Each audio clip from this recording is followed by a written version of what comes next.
And I'm just going to say something else. They may edit this out. There was a lot of wetness in this movie. A lot of wetness. But you could see the freaking water soaked into his costume. And then at the end, he was a moist boy in this movie. He was a moist boy. I'll leave it there.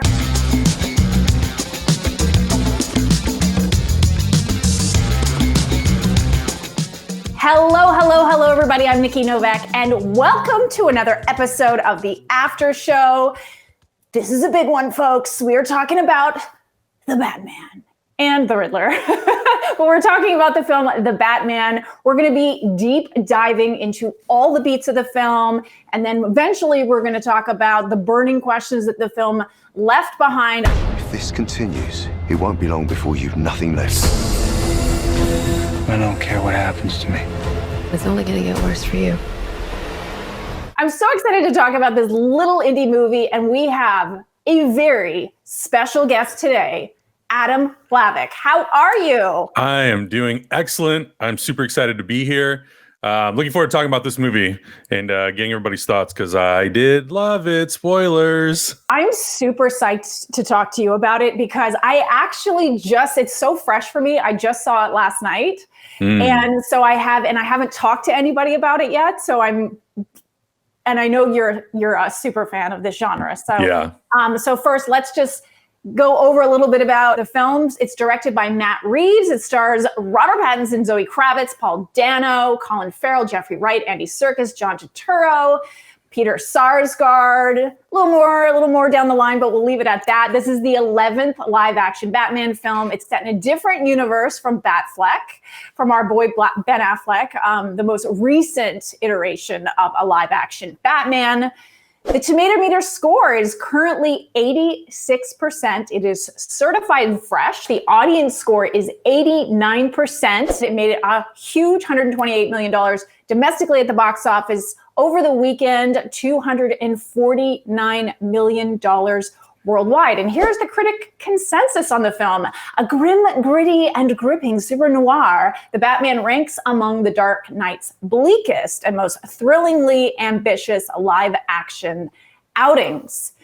What say you, Adam? Do you concur with the critic consensus on the film? You sort of gave us a little teaser, but expound. Yeah, I mean, I would say of all the Batman movies, it definitely is one of the darker entries in this entire franchise. But I think when you get a director like Matt Reeves on the project, that's kind of to be expected. I think that's a pretty natural thing that's going to occur. So while I do agree, it very much seeps into my veins, and I just absolutely fell in love with this movie. So yeah. Okay. No one knows yet because I haven't talked to anybody, but I am beyond in love with this film. This is easily my favorite Batman movie. Easily. It ticked all the boxes that I wanted it to tick.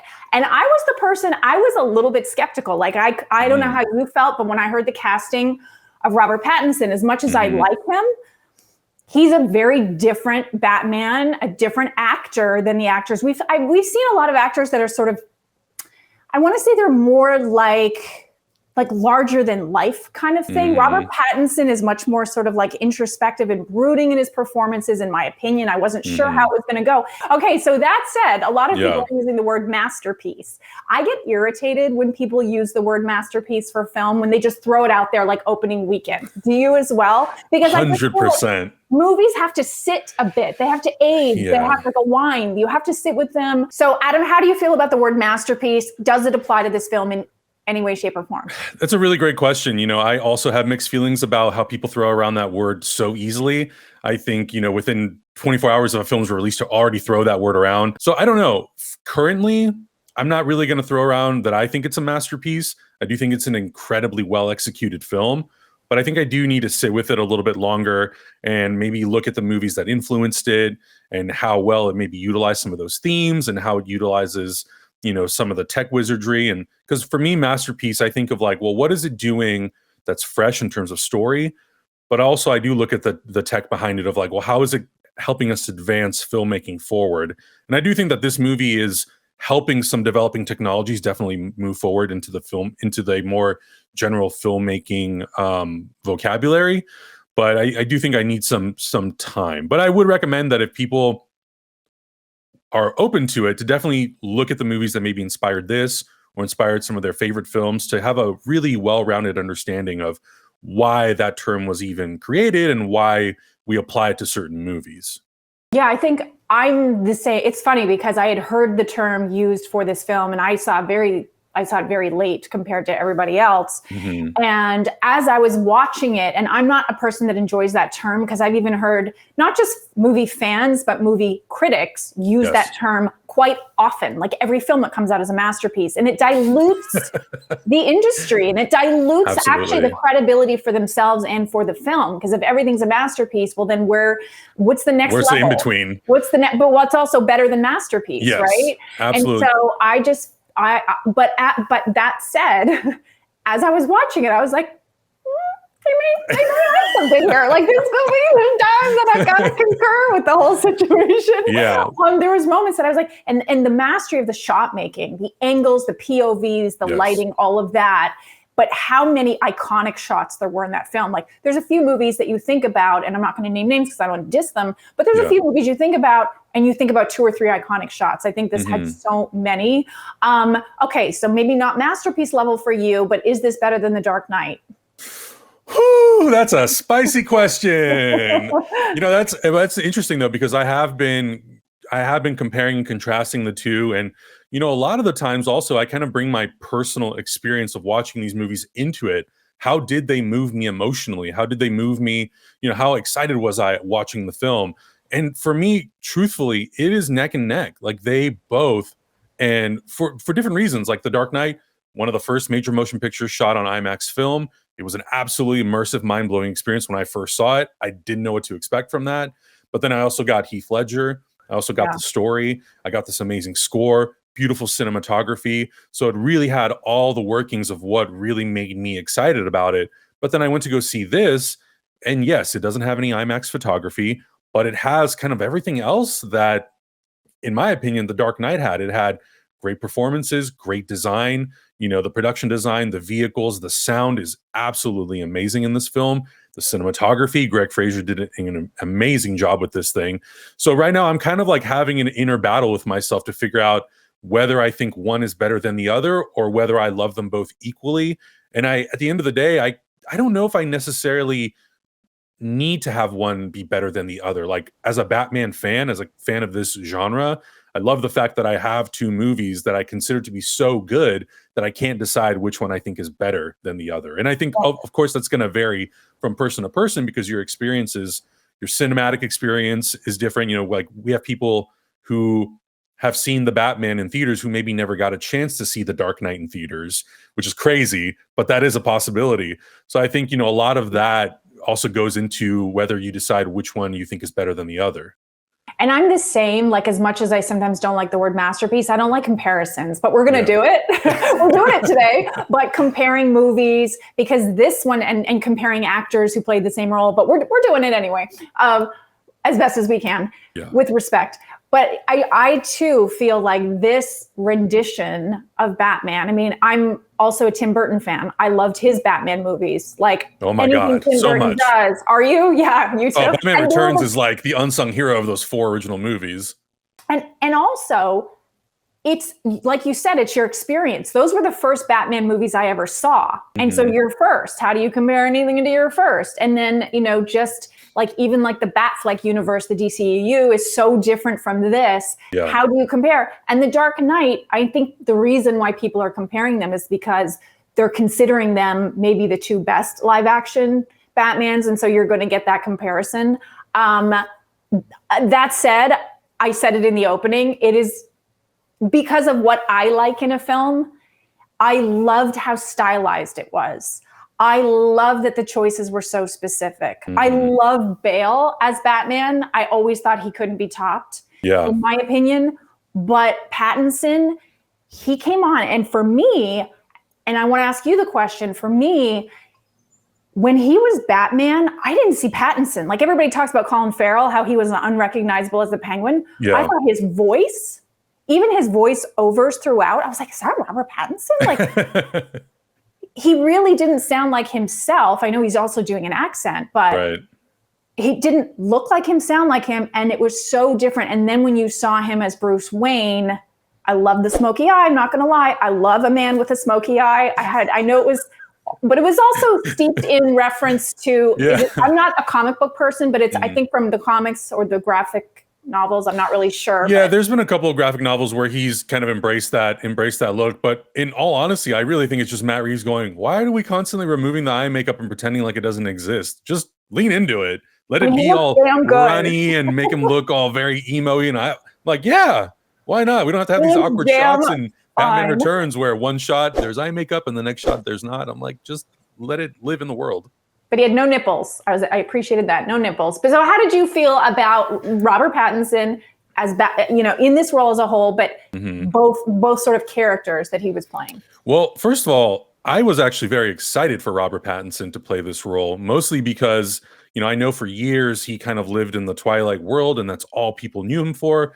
But he had done so many things after he did the Twilight movie, Cosmopolis, Good Time, which is like one of my favorite movies of the last few years.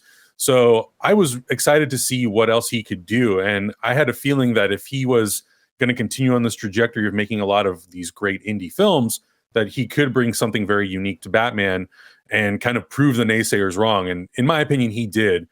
When it came to the portrayal of Batman, I grew up on the Burton movies, well, all the 90s films, but I also grew up on Batman the Animated Series. And Kevin Conroy is probably will always probably be my number one Batman. But I think the big reason for that is he really understood how to play the duality of the characters really well. And a lot of that just came from the voice. But I think the advantage that Robert Pattinson had was that this is a year two Batman. So he's still figuring out exactly what he's doing. Like he's a little reckless, he's a little ignorant, not in a bad way, but he is a little bit unaware of how the world kind of operates in Gotham City, especially. But he's figuring it out. So I love the fact that in this movie, while he is Bruce Wayne, he kind of is mostly Batman for the whole movie. Because like the Riddler tells him, that's your real face. That what I'm looking at, that's the real thing. So he hasn't really fully formed that philanthropic version of Bruce Wayne yet. And I'm excited to see how he evolves and how he maybe brings that into the future films.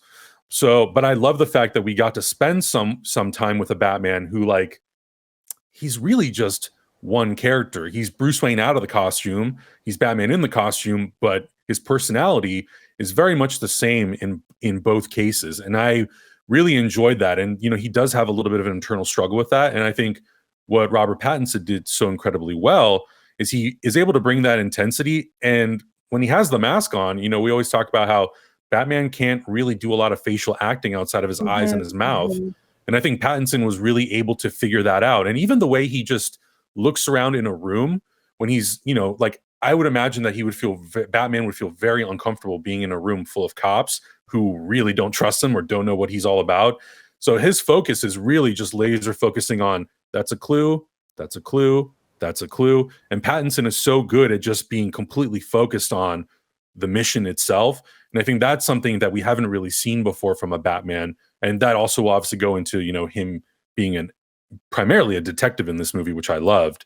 So I think Pattinson really was able to hone in on what's the most important part of being Batman and how do I translate that without really saying almost nothing in a lot of scenes. And I think the mannerisms and the way he moves, it's almost like a shark in some regard. It was done really, really well. So I feel like he really had a good understanding of how to do the most with the least amount of effort. And I think that is kind of a hard task when you're playing somebody like Batman, who you're almost immediately going to be judged and compared to everyone else that came before. So I think he did an amazing job.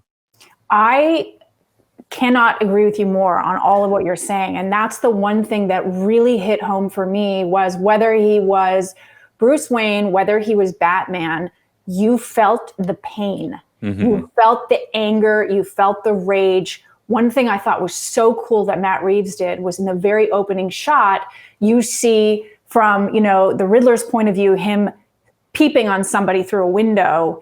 And then you also see Batman doing that to Selena Kyle. Yes. And so it's kind of like saying at the beginning of the film, what differentiates these two people You know, are they really that different after all? And then there's a whole evolution that takes place to the very end when you know, spoiler alert, when Pattinson's like beating the crap out of, or Batman's beating the crap out of that, you know, copycat Riddler that's out there, you know, one of the snipers.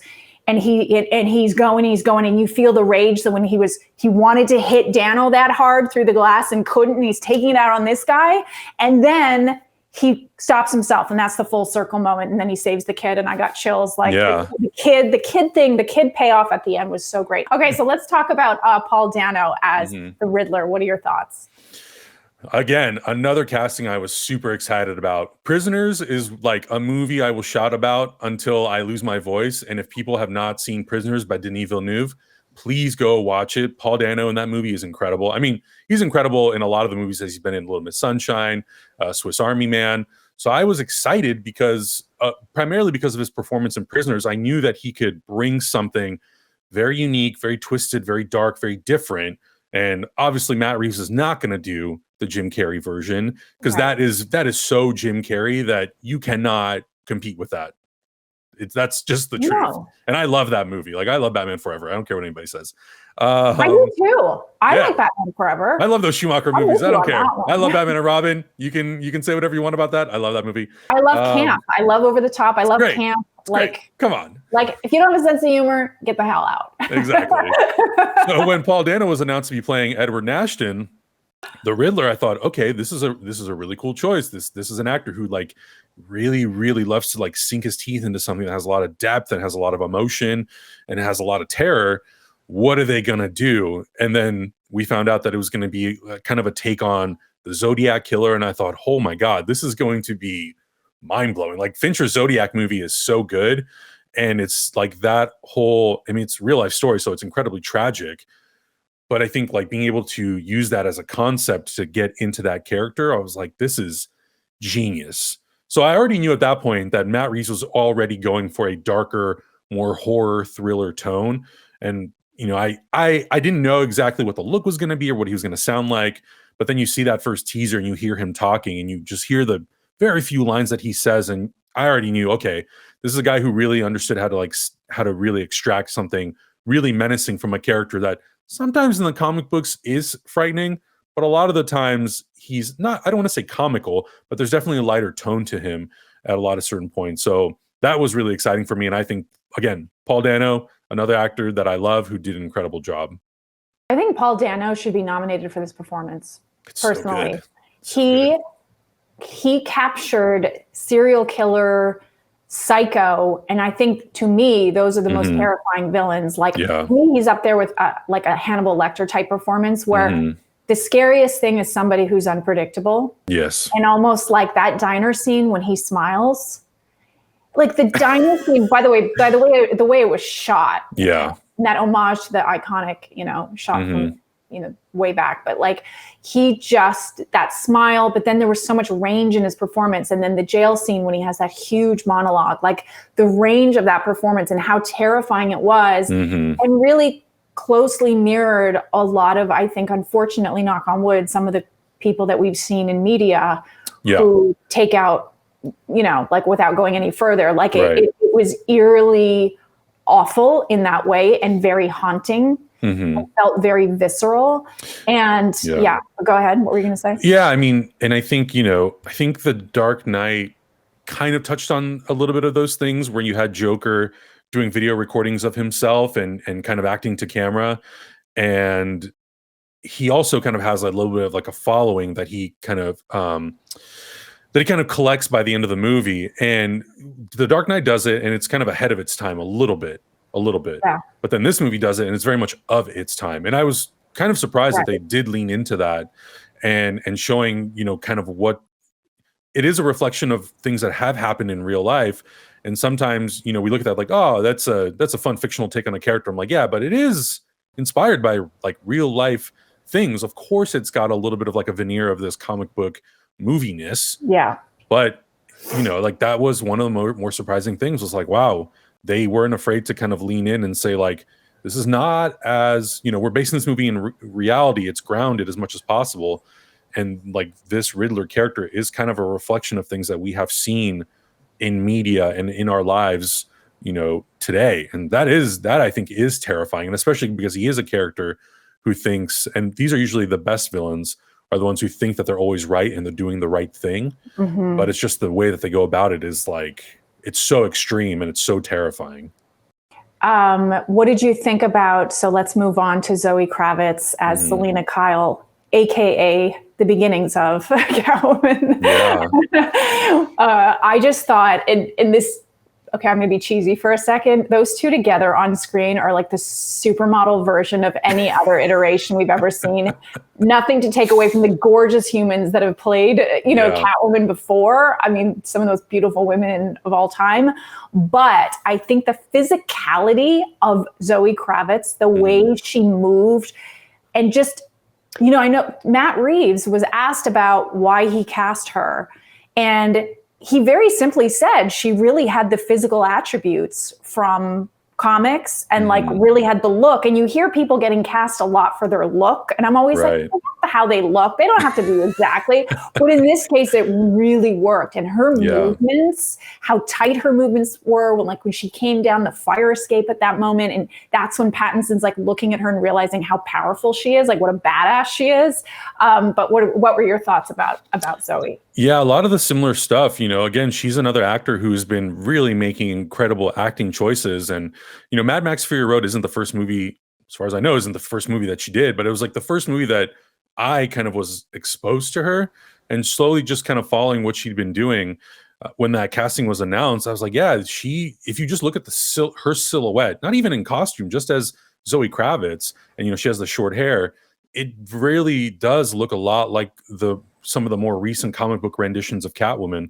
So I was excited to see what she could bring to the character and to the role. And yeah, I mean, the way she moves, the way she just delivers dialogue, her quippiness, the way she puts, Bruce Wayne in his place sometimes. I loved all that. And I think she played off of Pattinson incredibly well. And I mean, with every actor that she has scenes with, there's an amazing scene with her and John Turturro that is just so uncomfortable. And you as the audience are trying to figure out like, what's the relationship here? And if you know the comics, then you probably very quickly have an idea of like what their relationship is. Yeah. But I think she delivers that so incredibly well. And she's incredibly, the fight scenes that she does, she's just like a great performer all around. I think when you are doing, whether it's Batman, Catwoman, whatever, as an actor, I would imagine you have to be kind of willing and open to kind of just throw yourself in there and be willing to do anything. And this whole cast seems like that's what they did. And I think it's really nicely reflected in the final piece. What did you think about their chemistry together? Because for me, like, I didn't even need them to kiss. Like, to me, it was more powerful that, and it's very rare in film that you see two counterparts that are so perfectly matched that when he looks at her, you know exactly why he's so captivated by her. He also is captivated. Like they're equal. They're on equal playing field. I think Wonder Woman got that right. The first Wonder Woman got that right, where she and Steve were on equal playing ground and they sort of went through the journey together. That's what I like to see. I don't like to see, a female that's sort of thrown in and you're like, okay, it could have been disposable, or when they try too hard to make a woman a badass as a female, I'm like, it's okay. You don't have to try so hard. And they didn't. Like, she just had her own special intensity, power. And to me, the two of them, I thought they had a lot of chemistry. Just physically, they matched up in every way they matched up. I don't really care about the romance part of it yet. I feel like they almost could have held back the kiss and built that tension for the next movie. I didn't need it. What did you think? Yeah, and I think, the advantage of using a character like Catwoman in the first movie is she does constantly go back and forth. She's kind of in that gray area where she can be a hero, anti-hero, villain. And like, I think that's what's kind of fascinating about the character. And I think using her the way that they did in this movie, where she's more good than bad for sure. And she's also put in circumstances where she has to make some choices and do some things that are questionable. But because of the circumstances, you are completely invested in her and you're very empathetic to the choices she has to make. And when it comes to their relationship and, that one kiss that they do have, like it's firing on all cylinders. I mean, just look at the photo shoots that they do together. I made a joke to my friend. I was like, I'm just going to tell my kids that these are their grandparents and just lie. Like, their chemistry is insanely insanely strong just in photographs. And I think that's hugely reflected in the movie. And I think they do really work well together. And, you know, they seem like they have a very playful friendship, you know, just even looking at the stuff from the interviews that they've done together. And I think that's why Tom Holland and Zendaya work so well as MJ and Peter. And I think that is, again, reflected in this relationship as well. So, you know, the ending is kind of less ambiguous. We don't really know what happens to Selena, but I do hope that in a sequel or maybe the third movie, when we get to see her again, that we can kind of continue evolving that, because I do think that the relationship between Selena Kyle and Bruce Wayne is very interesting. And I think they learn so much from each other about not just as people, but also fighting on the right side of the law, when you can kind of bend that bar a little bit. And so I think it makes for really good, interesting storytelling.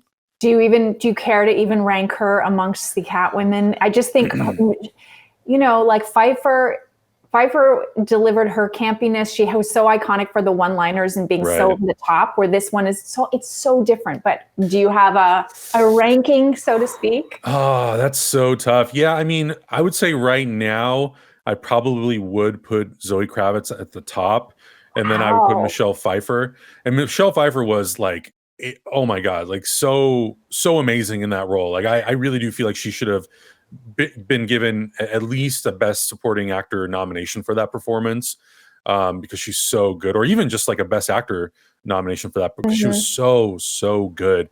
I think the difference with her version and this version is that Catwoman is so much, or Selena is so much more integrated into the story, and she's so much more tied in with Bruce's story and the Gotham story. In Batman Returns, you know, it's a little bit separated, but I think that's also just a product of the evolution of how we make these movies and all that stuff. So it's not a knock on her at all. And I love Anne Hathaway too. And I also love Zoe Kravitz as Catwoman in the Lego Batman movie. Like, she's great when she plays that character in that movie as well. And then, of course, you can't leave out the 60s versions, Eartha Kitt, Julie Newmar. Like, that's classic stuff. So, but I think right now, Zoe Kravitz is at the top of my list. Outrageous. I loved at the very end, too, that he's looking at her through the rearview mirror, but then they never show her the POV of her looking back. Like, she's sad. She asks him to come with her, but then she's like, okay, you're not coming. Cool. I'm going to be fine. See ya. And, and she's not even driving slow. Like, she's hauling ass out of there.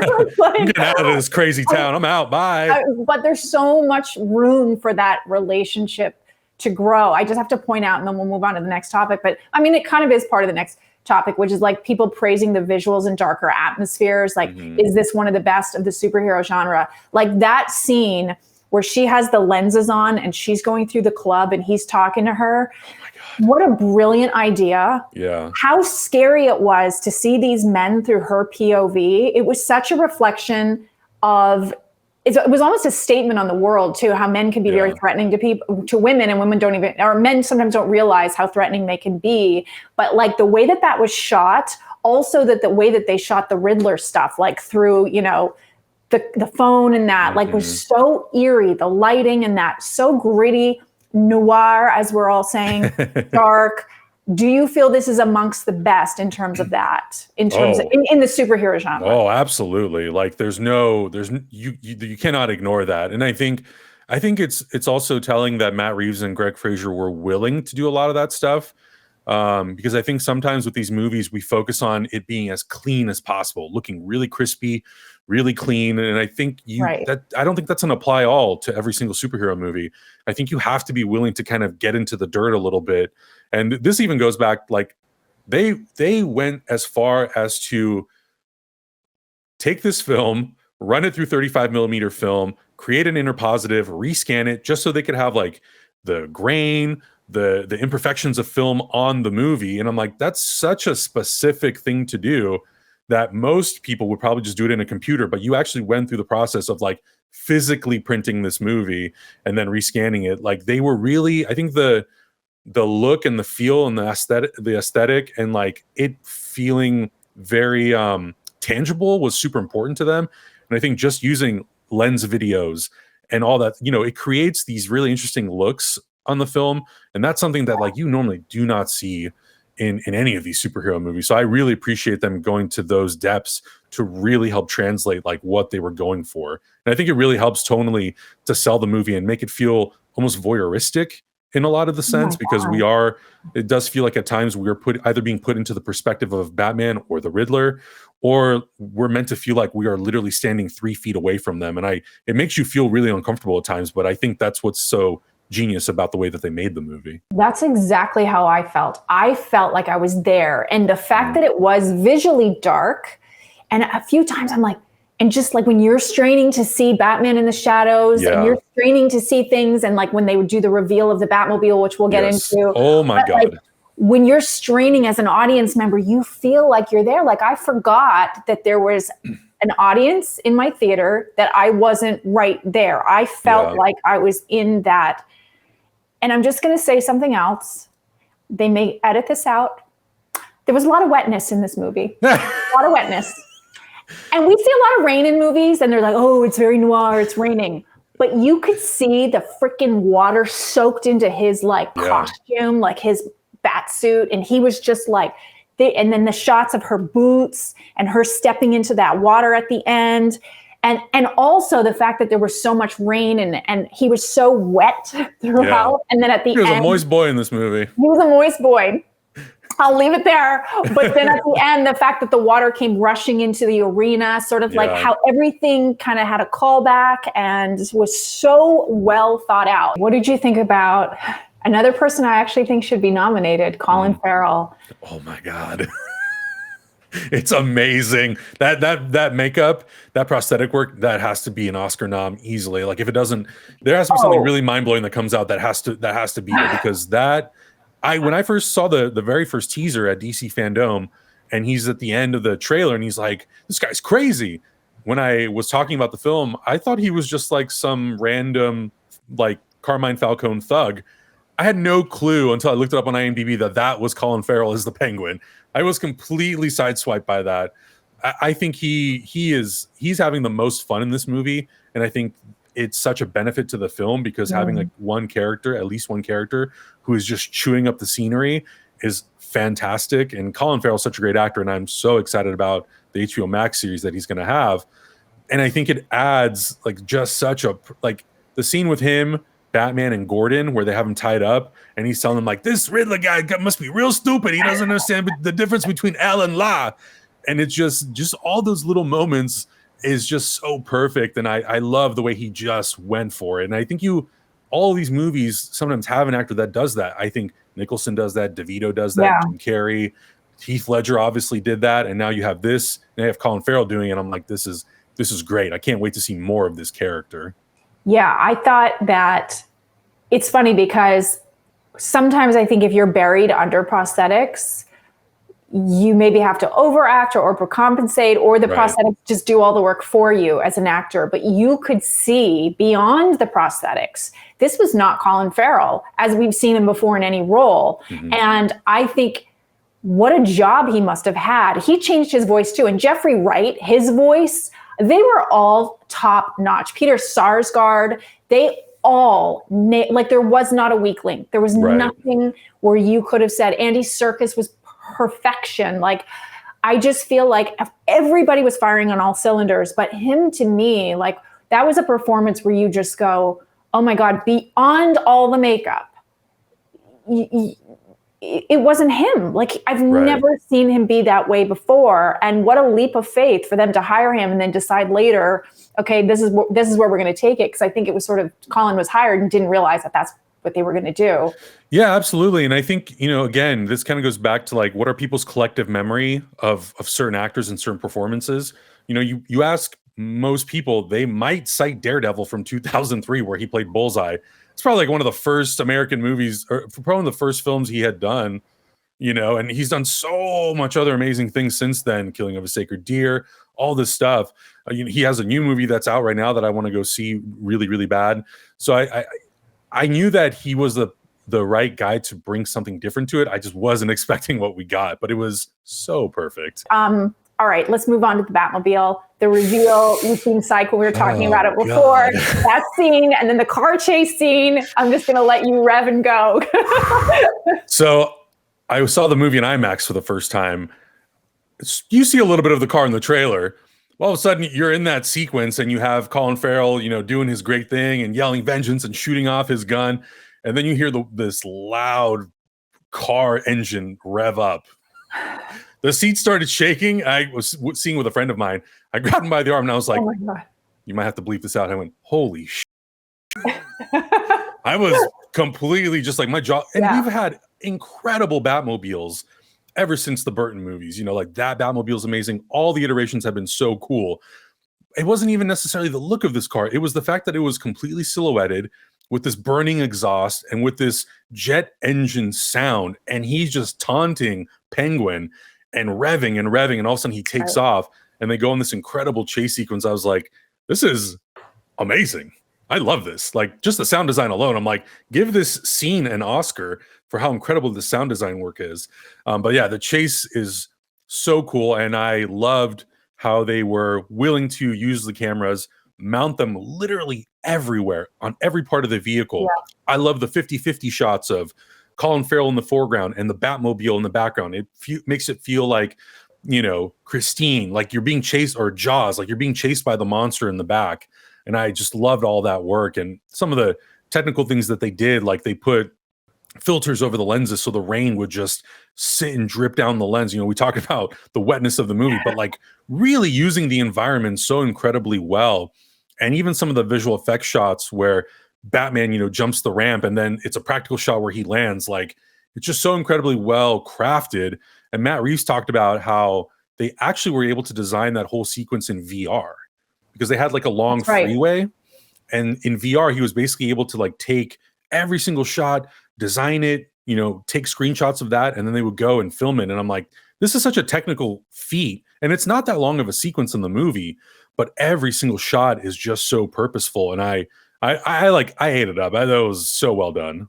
Yeah, and I think he talked to us about it. He talked to Rotten Tomatoes in depth about the use of VR in the film. And it's going to only keep, you know, evolving and growing, and it's going to aid in filmmaking moving forward. And this is sort of like an exciting, I have one wish from that car chase scene. It's funny because I'm not really a muscle car girl. Like when I see a dude drive by me in a Mustang or a muscle car, I'm like, whatever, go. It's not really my thing. And so when I first saw the car, I was like, I don't know, it's not really like the Tumbler. The Tumbler was kind of cooler, but then it was the whole action scene. I have one wish, and that is, they revealed that upside down shot from the Riddler's point of view, and then the Batman comes through the flames in either the teaser or the trailer. I wish they had saved it for the film.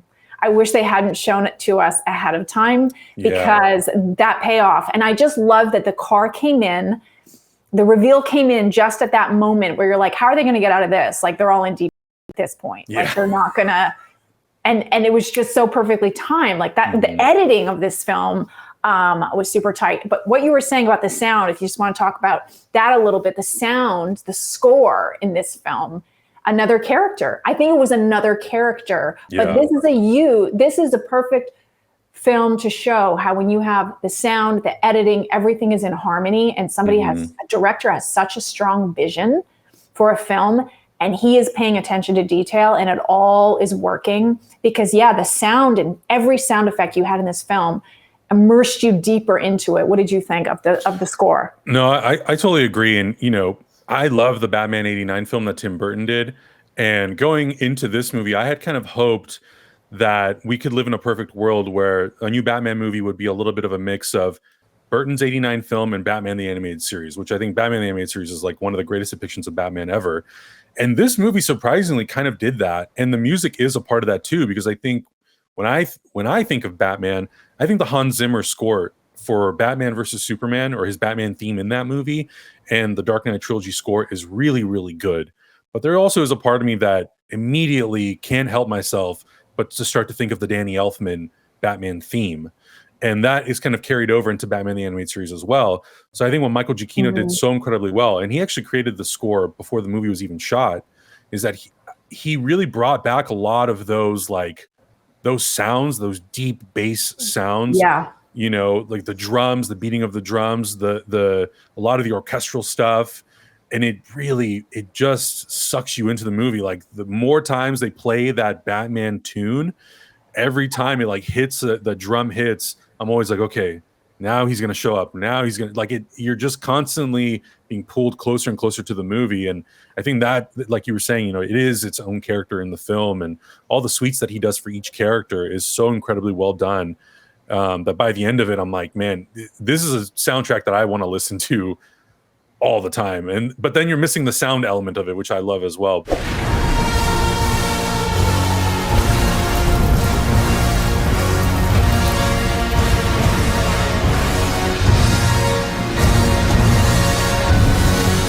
Yeah, it's really, really incredibly well done. And I think these superhero movies sometimes, not always, but sometimes the themes can feel a little more generic, or they don't click with you as well. And I've heard some composers say that if you walk out of the theater humming the theme, then like maybe it was too much of a distraction in the movie. But I kind of feel the opposite. I feel like if I can constantly kind of think of the music, you know, whether I'm like, you know, talking about the movie, or if I'm just like working on something and I'm just humming that theme, I feel like that is a really deep connection that you obviously made with the music and the score and all that stuff. So I thought it was great.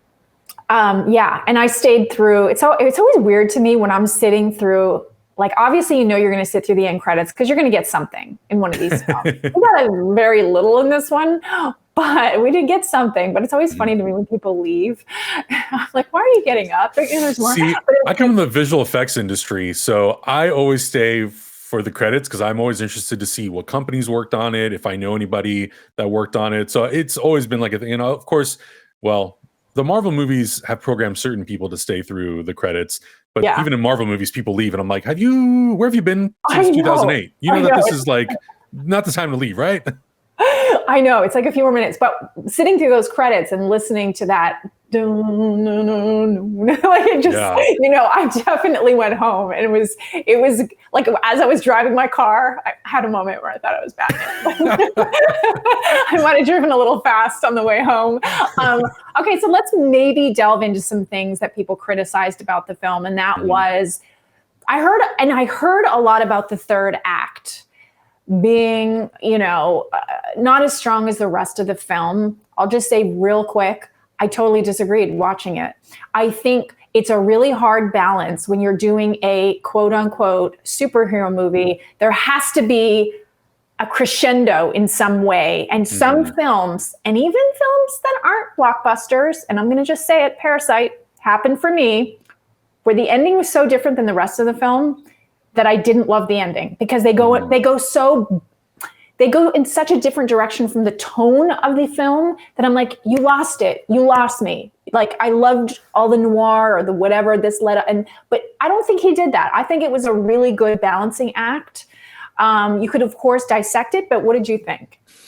I actually thought it was really enjoyable. I think what it does is it helps Batman, Bruce, kind of cement his role in Gotham City and in this universe. You know, he kind of goes from being not necessarily, I would say he kind of, the way he starts in the movie is he does feel a little bit disconnected from Gotham City a little bit. And I think the mayor, she even brings it up. She says, like, you know, you are this person, but you seem to be doing such minimal work for the city.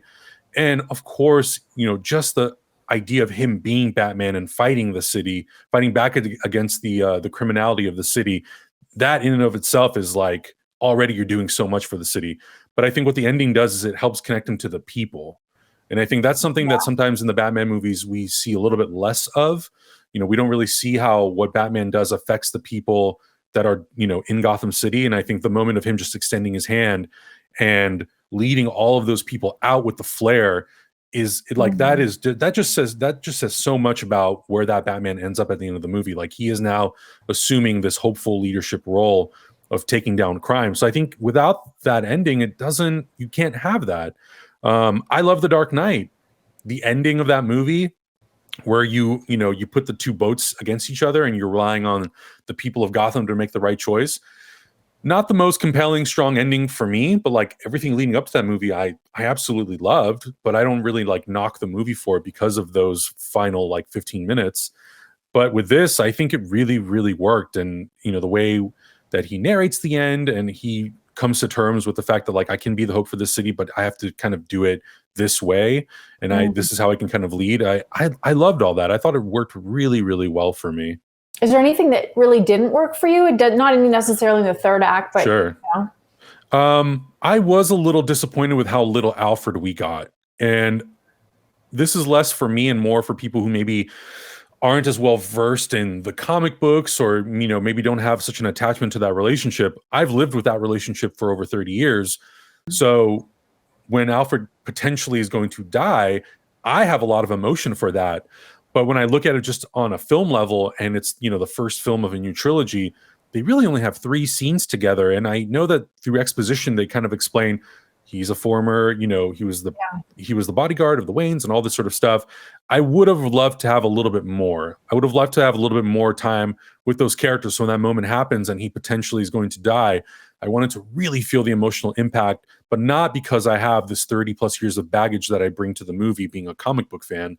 And then the moment in the hospital where Bruce tells him, you know, I would have been really upset if I would have lost someone again that I really care for.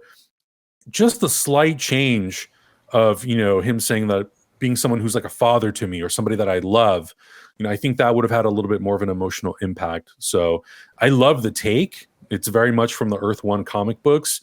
And I love that. Like that's surprisingly what I wanted, and I did get it.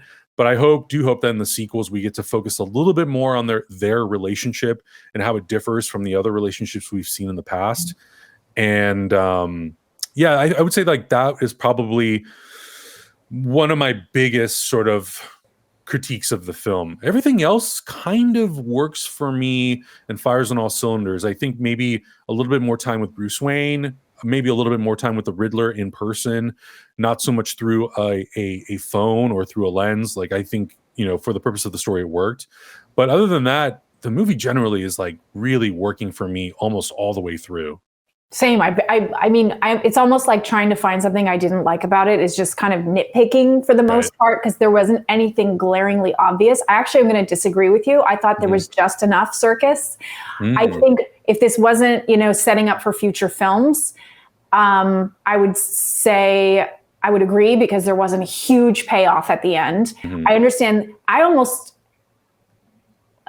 think it was just enough, because I think it was almost symbolic of the fact that Batman was kind of overlooking him or forgetting about him, and their relationship was estranged. And therefore, if you're showing a million scenes of them together, well, are they really, like, you sort of feel like he was an afterthought. Right. And then you realize towards the end, or at, you know, in the hospital scene, that he was, you know, he was pushing those feelings away. He didn't want anybody to get too close. But there was one scene in the beginning where just that the way that they played off of each other, and you felt that relationship, how they had that deep familiarity with each other, but they weren't completely connecting. I thought both actors played together really well. For a second, I thought they were going to kill him. I him. Oh, I did too. I was like, oh, Alfred's toast? This is how we're starting this movie? Are you kidding me? I know. Come on, man. You can't do this early.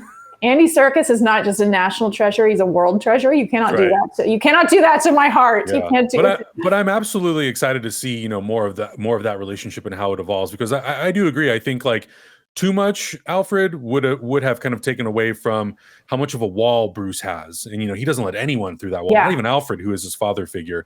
I think maybe for me to feel a little bit more of the impact, and I didn't even need a ton more, maybe like one more scene, one more moment. And I know we're going to talk a little bit about a very maybe fun cameo, depending on who you ask. Lead us in. Lead the charge. Go for it. I have a lot of mixed feelings about the Joker scene in this movie. I love Barry Keoghan. I'm glad you said his name, because I don't know how to fully pronounce it properly. he's great. I did meet him briefly at an event a couple years back. He was a very lovely guy. I've loved all the movies that I've seen him in. I've loved his performances, and, you know, my first exposure to him was Dunkirk. But, you know, Killing of a Sacred Deer, and even in Eternals, he's great. And he brings a lot of different things to the role. I don't know if I need a universe that has a Joker immediately. Like, we've had so many iterations of the Joker in the last 6 years. And Heath Ledger did such an incredible job. And I'm like, can we maybe focus on other villains? Couldn't that cameo maybe have been like Victor Fries or Pamela Isley, or just someone else that we've maybe never seen or haven't seen in a long time? I don't want this constant reliance on Batman Joker. They're really great characters, and like they are the ultimate yin and yang of each other. But Give me someone else, please.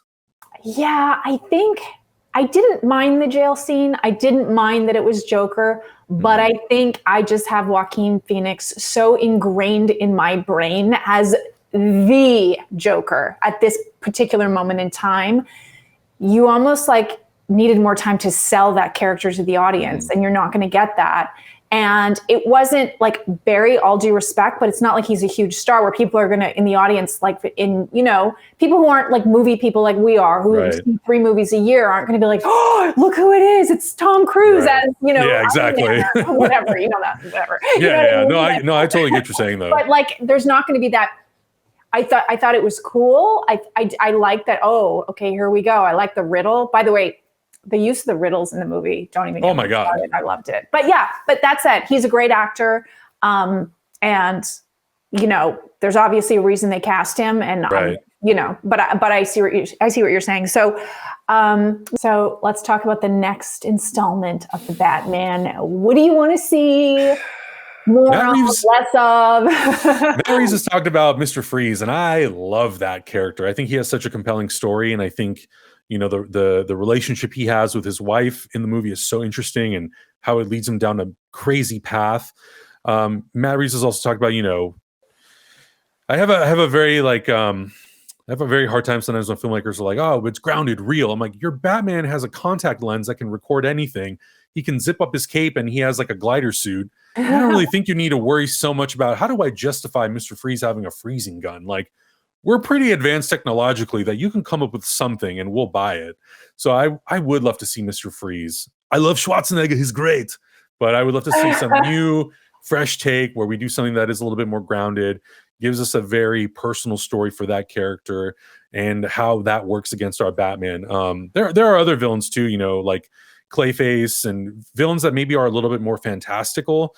But I do really think that Matt Reeves is someone who could figure out how to do it. I would like to stay away from characters that we have that we've already seen multiple renditions of, Joker, Two-Face. Now obviously we have a new rendition of Riddler and Catwoman, but hopefully more with Penguin as well. And I hope that the HBO Max series takes care of a lot of that work as well. But yeah, so I would like to keep going down this detective path to see Bruce Wayne or Batman kind of develop this philanthropic version of Bruce Wayne and what that means and how that affects the city, and what does the cleanup of the city look like? And, is it going to be year 2 into year 3, or a shorter timeline, a longer timeline? Like that kind of stuff I think is really fun. Yeah. I want to be surprised. I'm like, show me your vision. Yeah. I want to be surprised. It's like you said, asking audiences what they want. Well, then you might just get more of the same. Right. Yeah, exactly. So, I want to be surprised, as I more than pleasantly was with this film. All that said, thank you so much. This has been such a blast talking to you. I feel like we could even go on and on and on. I want you to give yourself a plug and let everybody know where they can find you. Yeah, first of all, thank you so much for having me. This was great. You are absolutely right. This is a movie that you can easily talk about for hours and hours and hours, from the technical to the storytelling.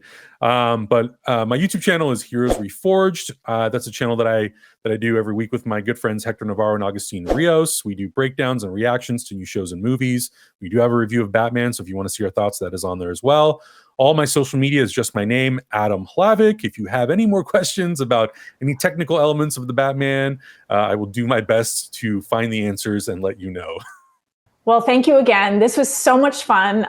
Can't wait to see you for the Batman too. And hopefully it'll be sooner than that. But I'm Nikki Novak. Thank you guys so much for watching the Rotten Tomatoes after show. We hope you had as much fun as we did. And yeah, let us know your thoughts. We'll see you next time.